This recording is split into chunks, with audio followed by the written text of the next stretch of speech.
Live from the Motor City, all the way to the Volunteer State. It's time for the Reckless Speculation Podcast, where we recklessly speculate the latest news in the world of sports. From college football to NASCAR, we've got you covered. And don't forget to stick around for the world-famous Bet Your Nuts, where we will give you your best bets to make the most money. Now sit back, grab your favorite drink of choice, and join Robbie Davis, Raj Mehta, Brandon Chain, and Tom Sloan. It's showtime.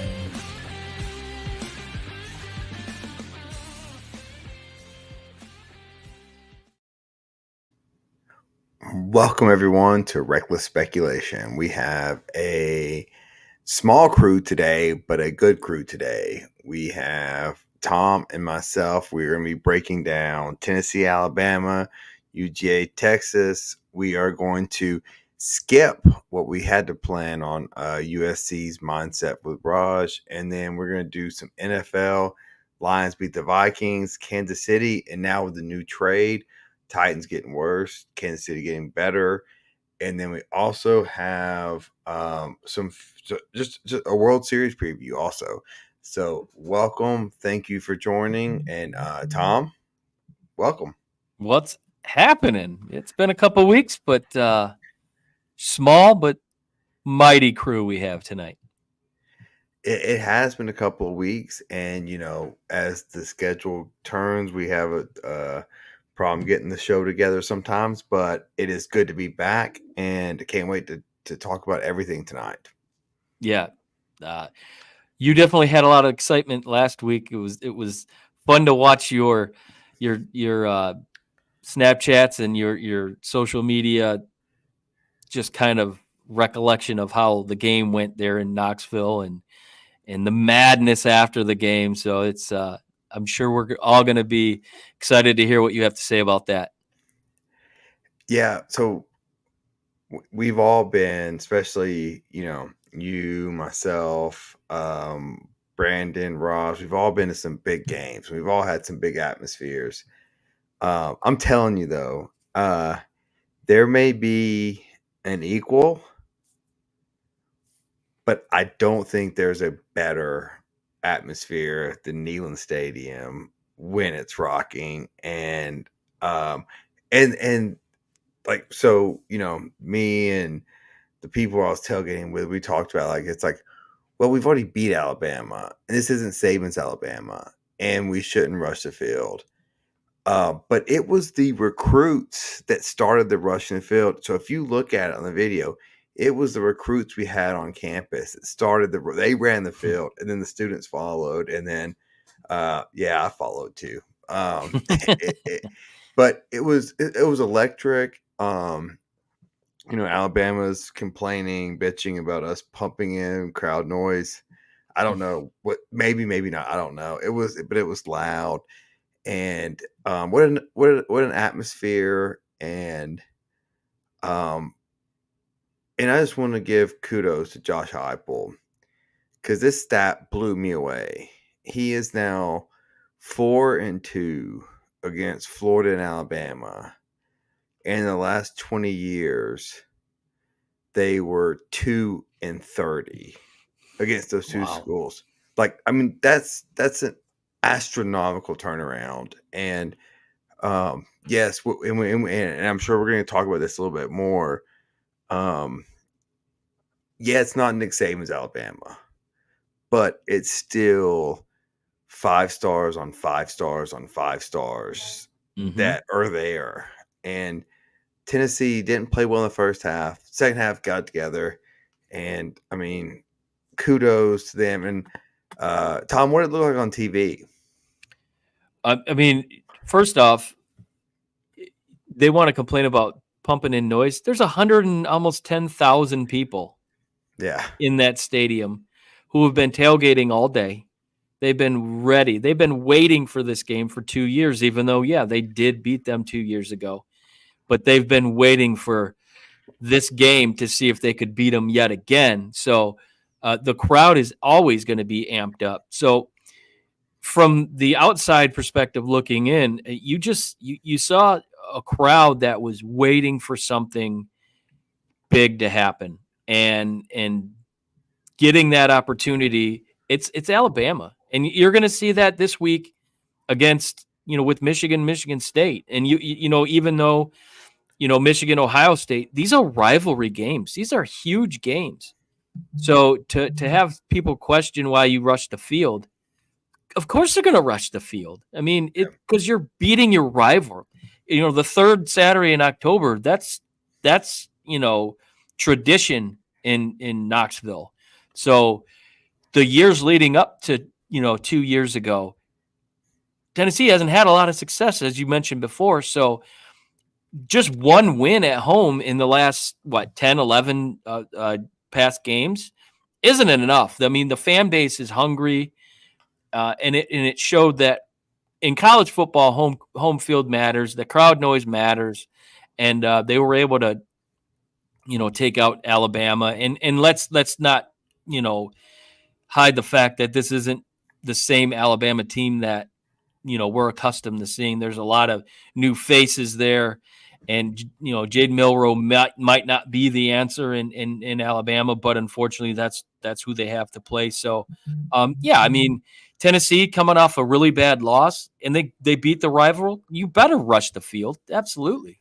Well, and a lot so. I was sitting with my brother, 61 years old, and we were talking. And he was like, I was like, do you want to go down? He was like, hell yeah, because I didn't get to do it last time. And so that's how long it's been. And so there's, because the stadium, if you've never been there, it's a true double decker. And so the people that are upstairs can't get down to the field. And he was upstairs last time. He was like, I want to go now. And that's a lot of what it was, is people that weren't able to do it last time did it this time. And it was the magical atmosphere. My throat's a little still sore from my one cigar a year, or two cigars 2 decades now. But it was awesome. So Tom, let me ask you this: was that a CFP elimination game? I think so. Yeah. I don't think Alabama can come back, frankly, because I don't think they have the talent right now to come back. And the way they've lost, they lose to Vanderbilt, and they lose to Tennessee. I don't think there's Texas and Georgia might be the only teams that can afford to lose 2 games and still make the college football playoffs. But I don't think this is a college football playoff type team. Even with a win over Georgia. Even with a win over Georgia, I don't think so. 2 losses in the SEC. They're not going to be in the SEC championship game, which maybe would have given them a boost, but I just don't see it. I don't see the talent level outside of Ryan Williams, the 17-year-old receiver who's incredible. I don't see it. Their defense is questionable. So I don't think they have the team in general. And then you latch on the fact that they've got 2 losses in conference. I think that hurts their chances. Well, I think the Vandy loss hurts worse than the 2 loss. I think a 2-loss SEC team is safe. Like, for instance, I think that Tennessee may go down to Georgia and lose. I think Tennessee is still in that mix, but we didn't lose at Vanderbilt, and we have the tiebreaker over Alabama now.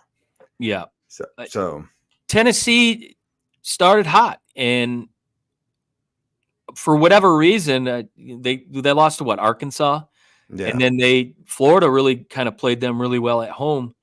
But they're a crapshoot. I think they have the ability to make a run, but then they run into games like Arkansas. So I think they'll be there. They'll be in the top 12. But how far they go, I'm not sure. I'm not really sure, because I think you've seen 2 sides of Nico.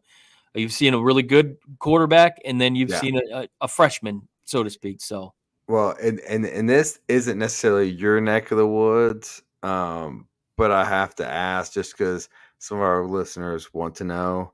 Kalen DeBoer, pressure.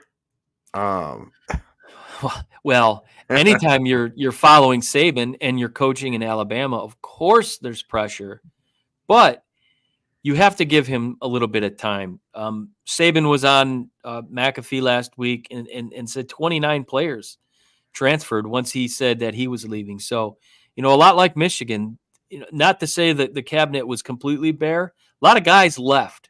So coming in short notice, you really have to prepare for that. So I think Kalen DeBoer is a really good coach. What he was able to do in Washington, that program was pretty much left for dead 5 years ago, and he turned it around. So I think the fans in Tuscaloosa, if it's possible, need to give him a year. I think within a year or two, they'll be back to normal. It's Alabama. The name alone is going to get you a top 5 recruiting class, but DeBoer is a different type of coach. And they're going to have to get used to that. But his dad was the offensive coordinator here for many years, and so he's more of a Big Ten type of coach. So I think he'll be just fine. The problem is when you're following up a living legend in Nick Saban, the chips might be stacked against you a little bit. I agree with you. I think he's a good coach. I think if given time, he will win. The problem is that melting pot of Alabama and Paul Feinbaum show. Just get rid of him. And I've seen things, and it kind of showed a little bit in this game that you go from in today's climate, I hate to use the word dictator because, but a stingent person, old school, like Nick Saban, and then you go to these 5-star recruits, over 5-star recruits, and you get to a Kalen DeBoer who's more laid back, which is more like the Pete Carroll modern coach. It's going to take some adjustment, right? And I mean, I personally hope they implode because it helps me. But I think DeBoer's a good coach. Look, you're right. He's following an impossible person to follow and an impossible standard. Like, you can't win 50% of the time. Like championships 50% of the time. Like, that's insane. Mm-hmm. Yeah, I mean, who's the legendary coach Alabama? What was his name? Bear Bryant. Bear Bryant. Do you remember who followed Bear Bryant? Once he retired? No, you don't. So he's got a tall uphill battle to climb. The interesting thing with Kalen DeBoer, he wanted to come to Michigan. Michigan was his first choice, and boy, I just wonder if Ward Manuel wished he would have made that phone call instead of going with who we went with now, because things aren't looking very good in Michigan. But another thing too, this whole college football, college athletics in general, you're with the NIL and everything, your approach to recruiting, it's different. These kids aren't going to programs for legacy. They're not going to programs for tradition. They're going to programs for how much money are you going to give me? What are my opportunities off the football field? So I think that adds a different layer to recruitment and coaching that frankly, I think that's one of the biggest reasons why Saban got out. And you're seeing a lot of these legendary coaches get out because it's not about coaching anymore. Tony Bennett, the Virginia basketball coach, just said, I'm not the best person for this job anymore, which reminds me that it's on the Vols message boards and the Vols media right now that Ryan Williams, the 17-year-old receiver, he could be plucked. He could be plucked from Alabama. I wouldn't be surprised. Yeah, and it's like, holy crap! Like, we can start plucking people from Alabama. Like, yeah, it's a whole new world. Yeah. All right, enough me gloating talk. Before we get to the NFL, let's talk the other big game of the weekend. Georgia really showed their dominance over Texas. What'd you think about it? Yeah, I mean, coming into this game, I thought Georgia was going to go in and handle their business. This is a well-coached football team who a lot like Tennessee. Who are they? There's been a lot of question marks. Kentucky took them to the edge. They beat Kentucky there with a late field goal. They just haven't played prototypical Georgia football, but they have an experienced quarterback, and they've played in these big games. And so it really came no surprise. The Georgia defense showed up. I think Quinn Ewers, I've never been fully sold on him. He's a good quarterback. I don't think he's a great quarterback. He came into Michigan and picked us apart, but that really doesn't say a whole lot because Michigan is not what they were a year ago. But he's not the quarterback that I think is going to really win the big games. And that was my question mark with him. And then you throw in the mix with Manning getting a lot of playing time. And I'm sure you've got a lot of players that would rather have Manning at quarterback and then, vice versa. So, and Steve Sarkisian, I don't trust him either. So I felt like this was a game where all the chips were going towards Texas, and Georgia was really sitting back and like, bet on us and we'll show you. And they went in there and they absolutely destroyed them. And this game was over early, and Texas didn't have a chance. So to me personally, I wasn't surprised because I thought Georgia was going to go in there and handle business. I wonder, Texas keeps repeating their own problem. And whenever if you remember the after Vince Young and Mac Brown was there, Texas just kept, we've got our signing class already sophomores. We have 5-star sophomores. Mm-hmm. Well, they didn't keep evaluating people, and then they kept falling off as people got older. Texas has an embarrassment of riches, but if you don't I guess keep an eye on it, you think you get comfortable when you shouldn't be comfortable. And right. That's what Saturday looked like to me, is they got too comfortable on what they were doing. Well, I think teams kind of fall into the trap of believing the things that the media will tell them. Home game. I mean, all indications were Texas had no business losing that game. All the big shows were there. They were the talk of the town. They've been kind of the team to beat this year in college football. But you're playing Georgia, and you're playing Kirby Smart, who he's probably the best coach in college football going right now, between him, Dan Lanning, Josh Heupel. So there aren't many coaches that can really make changes during the game and really motivate players. He's an old school kind of a guy, and he'll get in his kids' behinds if he has to, and you don't see that in a lot of coaches these days. Right now, if you had to pick Texas, are they in or are they out of the playoff? I think they're in because this might be the only loss that they have prior to the SEC championship if they get there. Let's see who they play. But no, and you also look at they're highly rated as far as TV ratings go, and they're darlings of the NCAA. So I absolutely think that they can probably survive and make it. So Texas has, let's walk through the schedule. They have Vanderbilt. Which did you see what they did in Vanderbilt today? They put up nets. Yeah. So they have at Vanderbilt, I say a win. Versus Florida, I say a win. At Arkansas, tough, tricky. Versus Kentucky, a win, and at A&M. I think they're in the playoff. I think they make it. I think the one game that's a question mark could be A&M, and that's at A&M. Yeah. So I mean, that's going to be a hell of a game.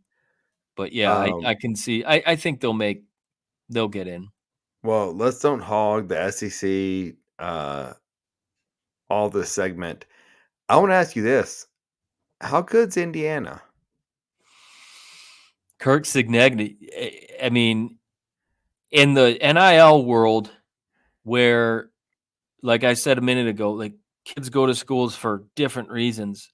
I think he is the type of coach that has a system, and he's going to run his system, and he's going to find kids that fit his system. And he's a lot like Dan Campbell here. He finds kids that buy into his message. And these kids are running through the wall for him. And what they did to Nebraska last week, that should put the rest of the country on notice. I was dead wrong on that game. Dead wrong. The only, bad spot of that, they lost their starter in the first half, although their backup came in and kind of kept the train rolling. So I think they're absolutely legit. Their defense is strong. I think they're probably the second best team. I don't know if I have 100% faith in Ohio State. They haven't really shown me a whole lot. Do you have Oregon, who steamrolled Purdue? They're kind of the cream of the class right now. So it's Oregon, it's Indiana, Ohio State, and you're going to see, I think 3-4 weeks from now, Indiana plays Ohio State. So I think they're for real. We're going to put a pin in this topic, but there's a storm brewing in Happy Valley. Have you heard about that? There were 2 players that were just, was it some essay or something to that effect? There is some rape allegations. Yes. Yeah. Back in Penn State. 2 players. Yes. Yeah. So we're going to put a pin in that because we will talk about that more once we learn more information. Right. But Franklin did not want to address it at all. Actually walked off the podium when someone asked about it. So smoke, fire, not a good way to handle it if you're James Franklin. But Indiana, let's face it, that's no surprise. Yeah. Indiana points for 341 against 96.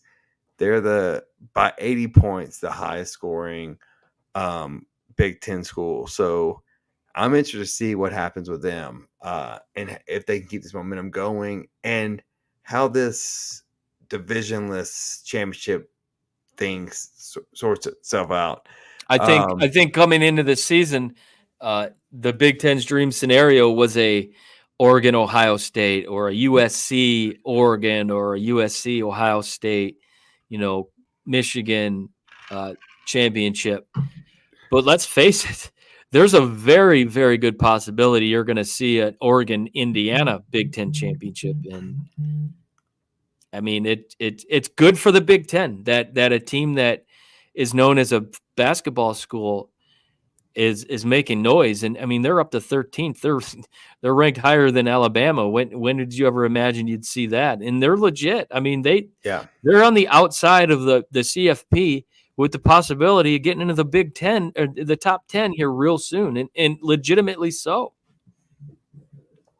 Well, okay, Tom, I know you've been waiting all show for this. Your Lions knocked off who I thought was the best team in the NFL, at least up to that point. It was an exciting game, back and forth. What were your thoughts? Well, to say I was nervous about this game was an understatement.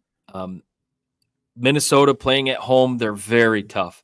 That is a very hostile environment. When they start blowing those horns, those noises come down at third down plays, man, it's a tough place to play.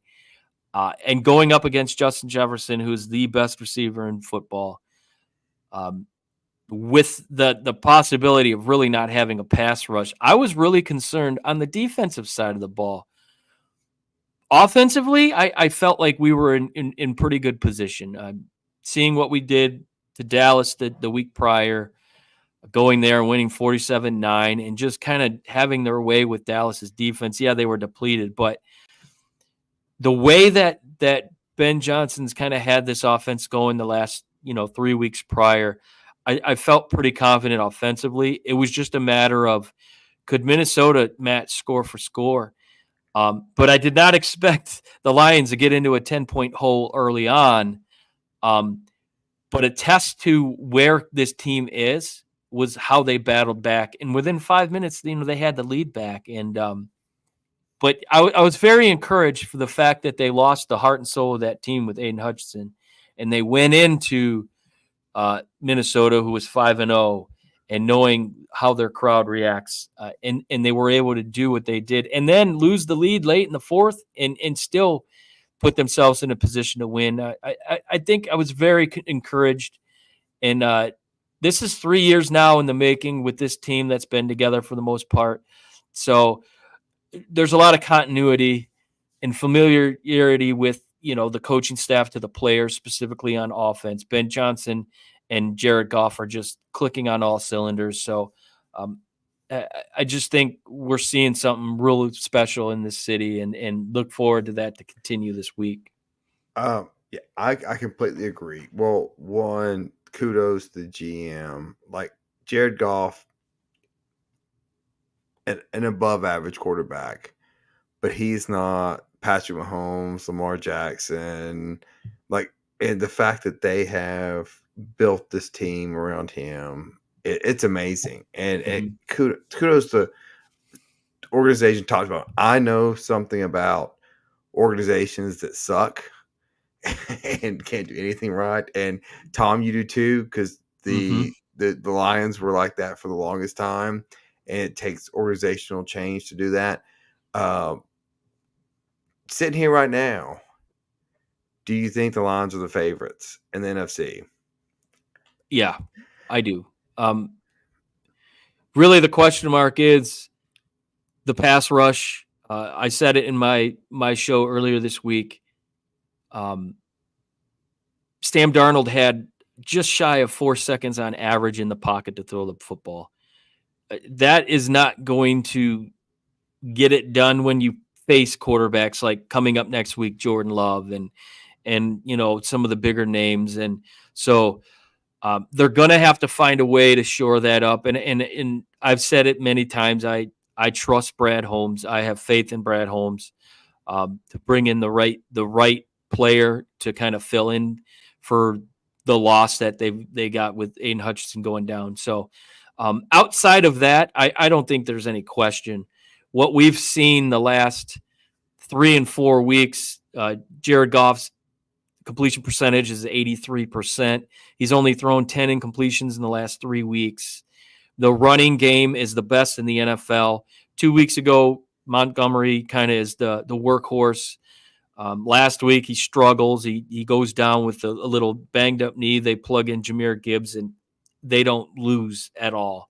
It's like thunder and lightning. Actually, they've nicknamed them up here Sonic and Knuckles. And it fits them well because you have Montgomery, who's a power runner, but he's got quick feet and he's fast. And then you have Jahmyr Gibbs he's a speed demon. He can juke you out like he did to Stephon Gilmore last week. I think he's still looking for his jockstrap. But you have that offensive ability to not only take the top off of defense, but to pound the ball down your throat. So I don't think there's many teams in the NFL that have that firepower that Detroit can bring to you week in and week out. I agree. They look like the scariest team in the NFC that I have seen. Bouncing to the AFC, when I wrote this question, I thought, is Kansas City still unstoppable? But then they've traded for DeAndre Hopkins because my Titans like to give away pieces. But that was before the Ravens and their masterpiece of a game. 2 weeks in a row. Yeah. Who do you favor in that? The Chiefs beat the Ravens in week 1, so they have home field theoretically. Who do you like in that matchup? And is it a 2-team race? Well, I think Kansas City, outside of last week, because I think they picked on San Francisco, the fact that they're a very injured team. But I think Kansas City was skating around like Minnesota had been prior to Detroit, getting by, barely getting by with wins. Their day is coming. Patrick Patrick Mahomes, he's got like 6 touchdown passes to 10 interceptions. Yeah, yet he's the third favorite to win the MVP. I'm not really sure how.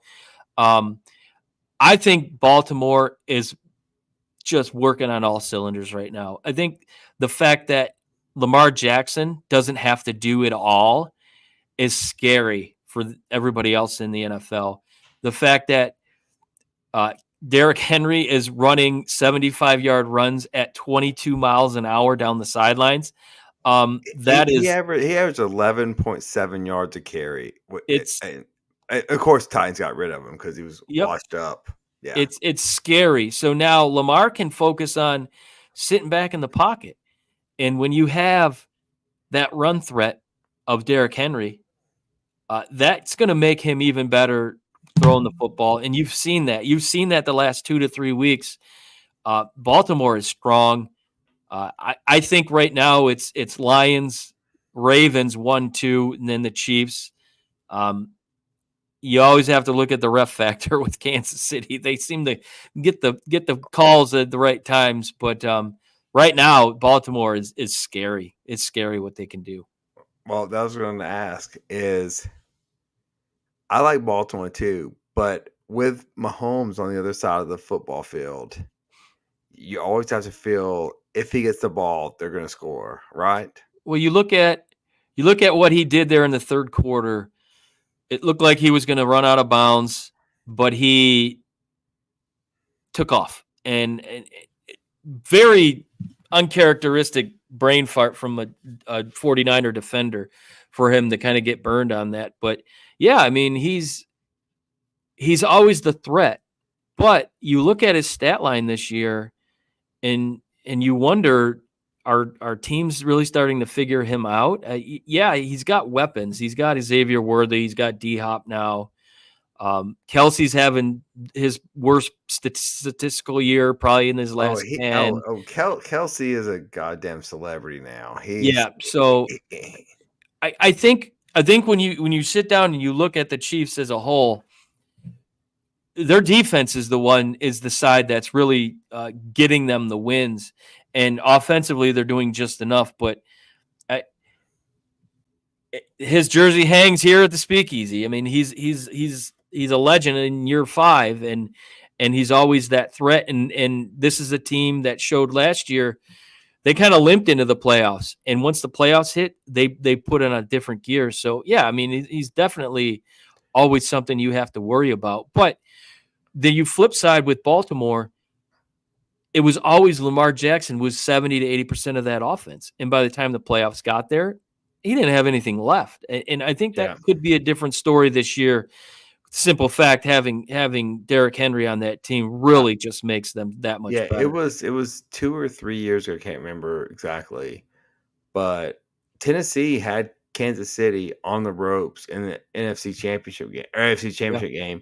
Right. And Mahomes did a crazy run, but like what Lamar can do that what Tannehill back then couldn't do is tremendous. And so, to me, I know if it's early, but I've heard a lot of NFL MVP talk.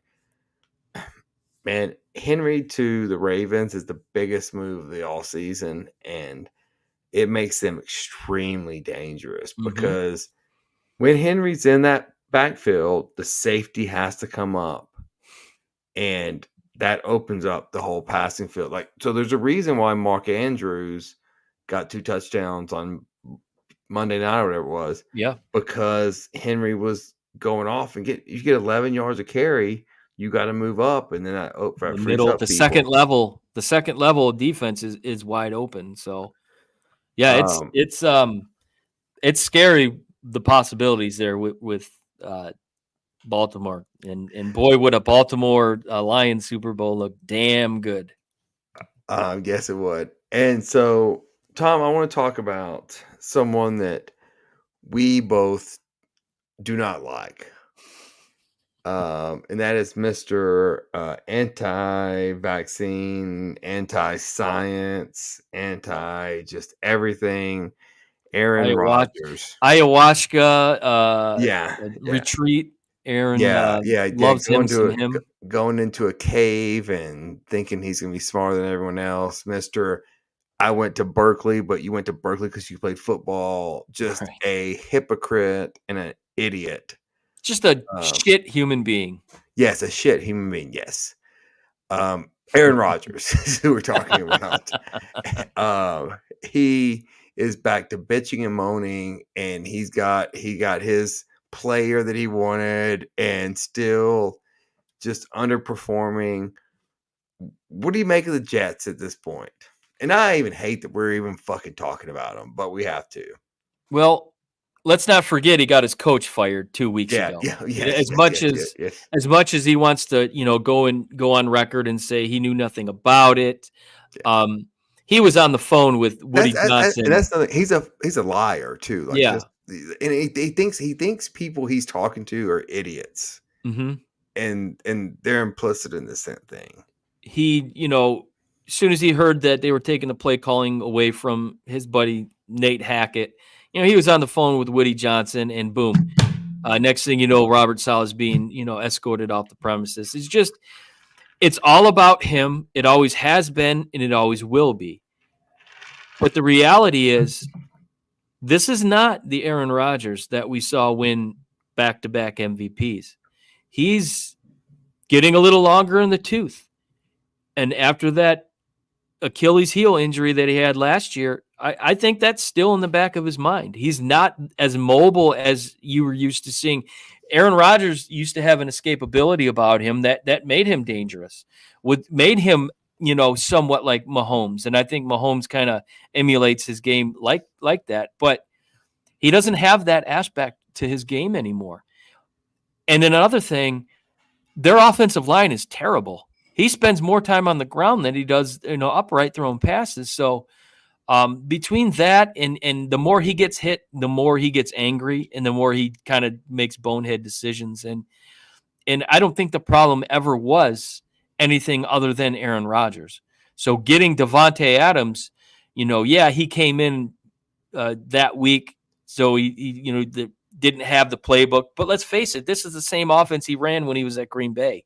So the terminology is the same. So I'm sure they had plays that were developed for him. Hey, this is what we're going to run, yada, yada, yada, to get him comfortable. He had 9 targets for three receptions. So I just don't think it's a good football team.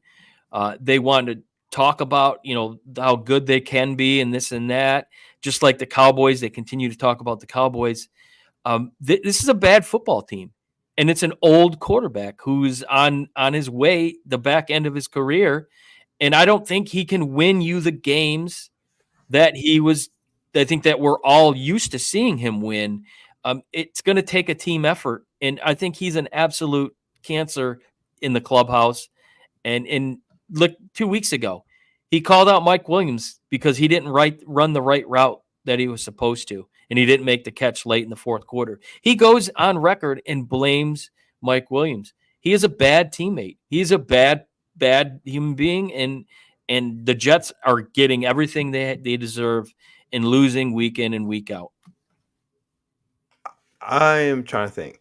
So Rodgers he's won 1 Super Bowl. He has been to another. Is that right? Is it just 2? I think so. I think 2, and he's got like 4 MVPs. Yeah, so that is wasted talent material is what that is. And he is arrogant. He is a bad teammate. Obviously they drafted Jordan Love to play behind him, and like the Packers are better off without him, and then the Jets are probably better off without him. He got a coach fired.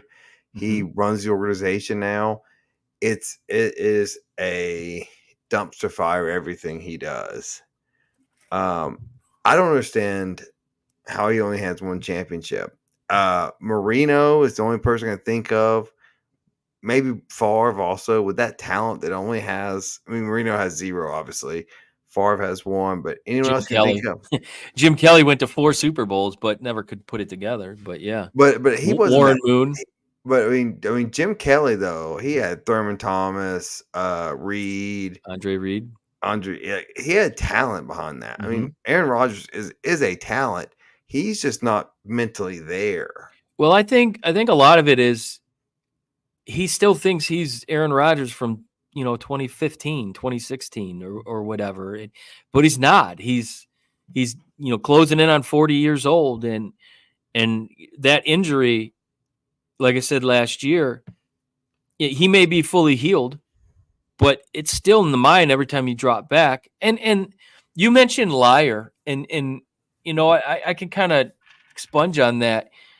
He was telling the media that last year he was going to play, and he kept telling people, "Oh, I'm coming. It's getting close. It's getting close. I'm going to play." What do you think that does to the psyche of the guys that are playing, specifically the quarterback? Like, okay, well, if he comes back, does that mean I'm gone? Like, he's going to take my job? He is not a good teammate. And Tim mentioned it in the comments. No accountability. He's the first one to point the finger, but the last one to say it's my fault. And I think you look at that, and Woody Johnson has to see it. He has to see that maybe this guy isn't right for this franchise, this fan base, and coming in, Rodgers had it cushioned. Green Bay, he was a legend. If he made mistakes, you know what? The media isn't as impactful, as intense. And the fans aren't going to get in New York. You're not going to get away with it. And that was my big concern with small market, even though Green Bay is not a small team, but small market. Aaron Rodgers going into huge market New York, where, man, the spotlight's on you 24/7. How is he going to handle it? And I think you're starting to see it's not working out well for him. I agree. I think he's just, I wouldn't say in over his head, but it's just not a good fit, I don't think. All right, Tom, before we get to making people money and our final thoughts, I can't believe it's you and I on here alone. We've got a goddamn World Series preview instead of a NASCAR preview.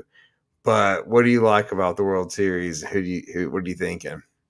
I know Raj and I did a World Series preview last night, so if you haven't seen it, go check it out. It was awesome. We broke it down as good, if not better, than any show I've seen, position by position. Even the coaches, we talked about, who had the edge, and then kind of made our decision from there. And one of the questions he posed was, all of two people watched. Yeah, right, probably. But the big question he posed to me was, like, what is your excitement level?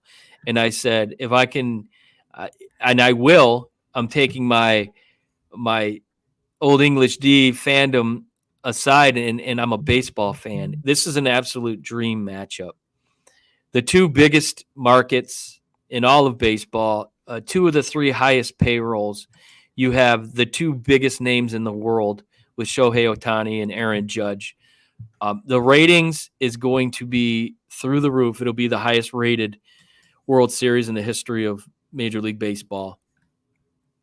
And as a fan of the game, this is what you want. So, and thank God they're playing on Friday. They're avoiding NFL football. It's what I've been yelling out for years. So it's Friday, Saturday, and then Monday, Tuesday, Wednesday. And then if it goes 7, it'll be another Friday, Saturday. So they've kind of hit the major prime times without getting involved other than Monday Night Football. But let's face it, it's Dodgers, Yankees. It's gonna be close ratings wise to the NFL, depending on who's playing Monday night. Oh, it's the Steelers. It's Pittsburgh. I think. The game's in Pittsburgh. The Titans play some god-awful team this weekend. Yeah, they're playing the Detroit Lions this weekend. Oh, God. Yeah. Oh, yeah. I'll be there. But no, I think hey, sick invite. Well, you're always welcome. I didn't think you'd travel to Michigan to see the Titans, but I won't watch the goddamn Titans on television. But looking at that, you have the best of the best. You're going to see high-powered offense in LA, but when that series shifts to New York, it's cold. It's cold on the East Coast. Temperatures are going to be in the the low to mid 50s, maybe even lower by the time the game starts. So you're going to see two types of baseball. I'm excited to see it. I think it's going to be a hell of a series, and I think the Dodgers are going to win in 7 because this absolutely has to go 7. And you're going to see a lot of eyeballs on baseball that you wouldn't normally see. The trajectory of baseball has gone up since they've kind of reinvented themselves with the pitch clock, and they've made the adjustments, subtle adjustments to make the game faster. And I think they continue that trajectory. So Dodgers just have a little bit more power, and I trust their pitching. They're starting pitching a little bit more. They actually are going to roll out 3 starters compared to the Yankees might only roll out 2. So it's going to be heavy bullpen. But if you can get a little bit more starters, a little more innings out of your starters, and I think the Dodgers can do that, I think they have the upper hand. But nonetheless, I think this is going to be a great series. And if you're a baseball fan, which I know Mr. Thomas is a big Braves fan, he thinks Yankees in 6 and the pitching's going to crush LA. You know what? That could be the case. But right now, I think the Yankees are going to fall victim to what my team did in the AL DS. I think they relied so much on their young arms in the bullpen that by the time it got to that point against Cleveland, they just kind of burned out. And similar to Cleveland, they relied so much on their young arms against New York, and they kind of got burned out. So I feel like that might happen with the Yankees. I could be wrong, but yeah, I mean, I'm super excited for this game here. So give me the Dodgers in 7. I have nothing to add. That was well said. Good deal. I know that I was just thinking that I've never seen Mike Trout play baseball. Well, and I think that'll be a conversation for another show, which Raj and I talked about last night. I think we're gonna do more of a, the two of us are gonna do work on baseball here starting next season. But that'll be a topic. His loyalty to the Angels, you got to commend him and respect him. But I think the Angels need to return the favor and allow him to walk and go to a team that has the opportunity to win. He's deserved that. Well, what reminded me of that was the Bronny James last night. The kids playing, and so I grew up in obviously the Tennessee region, so we were big Braves fans. Moved to Knoxville, and Knoxville gets Cincinnati programming, so I got to see King Griffey Jr. play. So really fell in love with King Griffey Jr. But it's like now you don't get to see players. Like I guess Trout's been in the league 10 years, 12, whatever it is. I've never seen him play. I know I've heard he's great, but I've never seen him play. He's including that I lived in Southern California for 5 years. He's battled injuries. He's battled injuries the last 3 or 4 seasons, but when he's healthy, he's at top. I mean, and for quite a while, it was him and Miguel Cabrera as the best players in the world. But that's a problem. One of your top 5 players in the game, he's buried in Anaheim. Nobody's watching the Angels baseball, and it's sad. And I think that the Artie Moreno, I think, who owns the Angels, I think he owes it to Mike Trout to say, hey, we're gonna give you the ability to seek a trade. And looking at his contract, I think it's under $25 million per. In today's standards, that's like middle of the road baseball players. So any team would salivate over the opportunity to have. I don't understand why the Anaheim Angels don't call Nashville up and be like, hey, can we move there? Because Nashville has a knack for overpaying for stadiums, and it's a better market. But nonetheless, Nashville's going to have a team. They're going to be. Oh yeah. They'll have a team within 5 years. So, but no, I think that's a great topic to cover at another time. Mike Trout, he's deserving to be on a winner. So, but yeah. Well, Tom, we're 50 minutes in. Let's make some kids some money. It's time for Bet your nuts.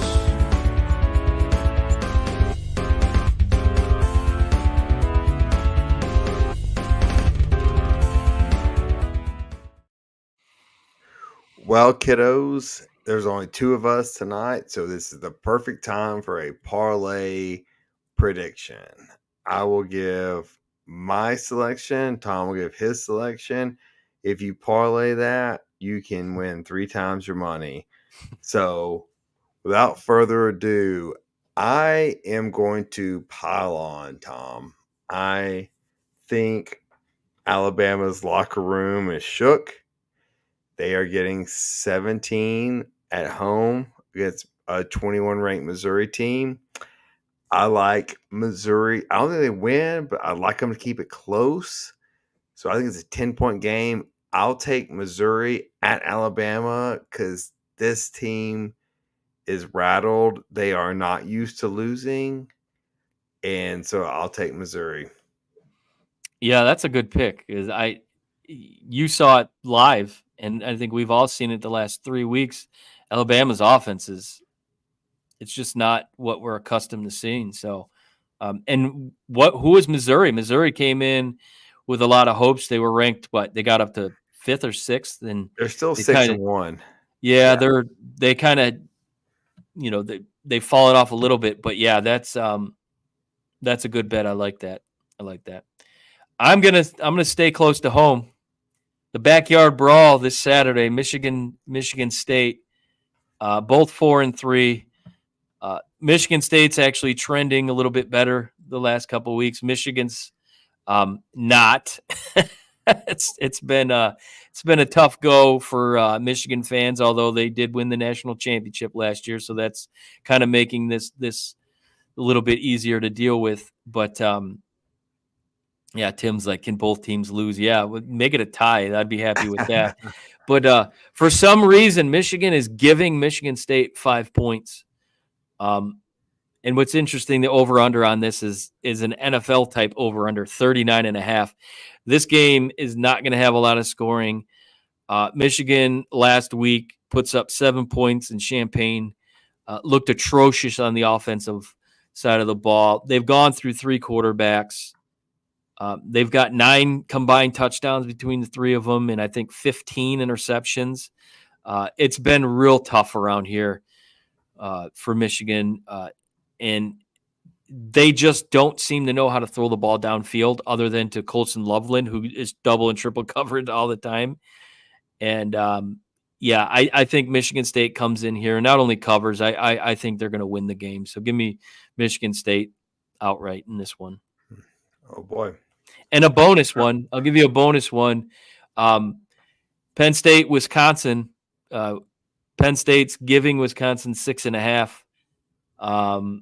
I do believe that is it's a 7:30 kick at Camp Randall. It's going to be jumping, literally. They do the jump around, which is a must do if you're a college football fan. I think Penn State is up for a rude awakening. I think there's definitely some issues in the locker room, as you mentioned before, the 2 players. On my previous show, I took Penn State to win, but Wisconsin to cover. I think Wisconsin's going to come out here and win. I'm changing my pick. I think Wisconsin will win this game. It's Penn State giving 6.5. I think that's crazy. Give me the Badgers in that one. So Badgers and Michigan State to cover. And Tim, you could be right. They could be looking ahead to Ohio State, but Well, I'll give my free pick too. Bet on the Fords for the NASCAR manufacturer this weekend. I ain't betting against Kyle Larson, I'll tell you that much. Yeah. Tom, final thoughts. What do you got? We experienced some pretty cool the last month here in Detroit with the Detroit Tigers. 0.2% chance of making the postseason as of August 11th. They battle. They go 32 and I believe 11 down the stretch to get in the postseason. They take out Houston in two games, and they go to Cleveland, and they give Cleveland everything they can handle. Just an awesome last month. If you're a Tiger baseball fan, young, exciting team. Never really thought they would get to where they got to this year after the start they had, but definitely high hopes going in to next season. A couple adjustments, couple player pickups here and there, and they could be right back where they ended up this year. But you table that with what the Lions are doing. It's been awesome in the city of Detroit the last month specifically. So looking forward to the future with the Tigers and the future of Detroit in general, contrary to what people's opinions of the city of Detroit are. I was going to say, Trump said it's a shithole. Yeah, well, Trump hasn't been opening his eyes when he's in Detroit because it's amazing, and people need to come visit the city because it's awesome. I fully recommend. I actually can't wait to come visit. My final thoughts are this: I think Jeremy Foley was the UF athletic director, said what must be done eventually should be done immediately. The Big Ten and the SEC need to get together and just end this. It's an end game. Look, USC and Rutgers are playing at 10:30 Eastern. Just stop this nonsense. Oh, did you see 11 o'clock tomorrow night? First kick. Yeah. Like just stop it. And who's watching that? Yeah, just look. SEC, Big Ten, get together and make your conference that you're going to make, and do whatever legal battles you have to do to get everyone out that you don't want out, and just form your college football league, and then let the Olympic sports be the Olympic sports. Like, just do it. All this like half-ass in and out. Like, come on, we all know what's coming. Mm-hmm. Like, yep. And so just do it. Yep. Like who? Yeah. At Fox tonight. Oh no, I guess tomorrow night. 11 p.m. Rutgers at USC, 11 p.m. kick. 11 kick. Yep. Well, they're doing that because game 1 of the World Series, 8:08 first pitch on Fox. Sorry, that game is not going to be over at 11 o'clock. Just saying. Yeah. It's just, and like they had like the Miami Cal game at 10:30 p.m. Like, it's okay, Tim. You better bite your tongue. But yeah, like just stop pretending. The two leagues get together, form a conference, and just be done with it. I agree 100%, and it will happen within 5 years. It will happen. Yes. It's like it's the train going down the tracks, and there's nothing to stop it. So just go ahead and do it. 100%, fully agree. Well, all right. So everyone, except for Tim, please like, subscribe, follow. We have Spotify, some Antenna. It's Apple Podcast. Apple Podcast. We have Twitter, Facebook, Instagram, TikTok, and YouTube. So thank you for watching another episode of Reckless Speculation. Hopefully the whole group will be back next week, and then we'll see you then. Thanks, guys, for watching. See you. Thanks for listening to another episode of Reckless Speculation. Don't forget to follow us on Facebook, Twitter, TikTok, and YouTube, searching Reckless Speculation. Catch us on Apple Podcasts, Spotify, or wherever you get your podcasts. We look forward to catching you right here next week with another exciting episode of Reckless Speculation. Cheers.